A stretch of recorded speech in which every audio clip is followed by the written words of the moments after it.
Alexander the Great conquered the East, very famously. Started under his father, but he built this amazing library in Alexandria. He wanted to have every book in the world in that library to attract scholars everywhere, to be the world's foremost center of learning, which it was. That the Bible was written down in around 270 BCE. He created a constitution, he created their laws, he built Jerusalem, he built its temple, and that's how the kingdom of Judea came about, according to Hecataeus.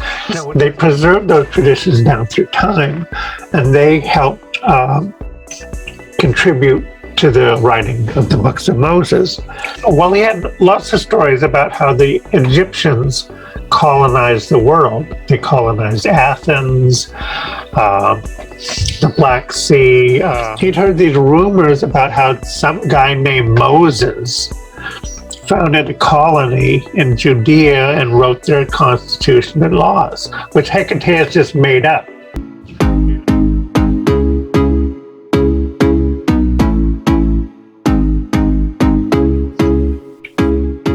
And you proposed a beautiful reason about why we should believe that the Bible was written down in around 270 BCE. Now, would you like to tell us about the whole story, from the invitation of Ptolemy and the translation of the Bible, or what you proposed, the writing of the Jewish Bible? Certainly. Really, it all started a little bit earlier. Alexander the Great conquered the East, very famously. And after his death, the kingdom was broken up into, the Seleucids ruled from Babylon, and the Ptolemies ruled from Alexandria, Egypt, and, other parts of the empire were ruled by other people, the Antigonids and others. So in Egypt, you had Ptolemy I Soter. He was the first king of Egypt. He was one of Alexander's generals, and he had this vast empire to rule, which he didn't really know much about. So there was a gentleman named Hecataeus of Abdera, who was a Greek. He traveled to Egypt, and he wrote a book called the Egyptica, or the History of Egypt, where he talked about the Egyptians, their customs, their laws, their history, everything. And in it, he had a story. Well, he had lots of stories about how the Egyptians colonized the world. They colonized Athens, the Black Sea, you name it. They were there. And Hecataeus wrote one story that was just a typical Greek foundation story about how the Egyptians colonized Judea under the leadership of a man named Moses. And because Egypt was overpopulated, Moses was an Egyptian noble. He took an expedition, went over there. The land was uninhabited. He created a constitution, he created their laws, he built Jerusalem, he built its temple, and that's how the kingdom of Judea came about, according to Hecataeus, which was all fiction. Just a very typical formulaic foundation story about a colony established somewhere. But it's the first mention anywhere of a person named Moses. That's the first mention in any literature of Moses, who went to Judea. He wrote their constitution, he wrote their laws, like any other colony leader in the Greek world. So, and Hecataeus gave this history of Egypt to King Ptolemy Soter. So for his education and for the education of his sons who would succeed him on the throne, so they know about that amazing civilization that they were now ruling. So fast forward a little bit to his son, Ptolemy II Philadelphus, who started under his father, but he built this amazing library in Alexandria. He wanted to have every book in the world in that library to attract scholars everywhere, to be the world's foremost center of learning, which it was.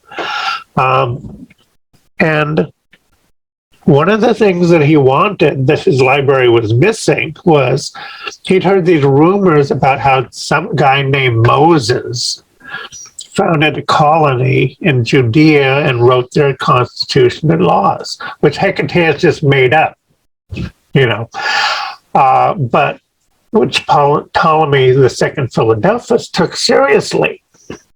So he wrote the Jewish high priest and senate and said, hey, I want a copy of those laws of Moses for my library because we want all the laws of the world, basically. So they said, yeah, sure, why not? We'll do it. So they sent a delegation, just like he suggested. They went to the great library of Alexandria and the museum, which was their name for the university there, for King Ptolemy and his sons. He put them up.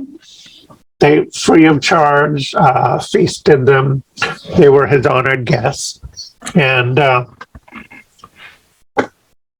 they researched in the great library and came up with all these sources.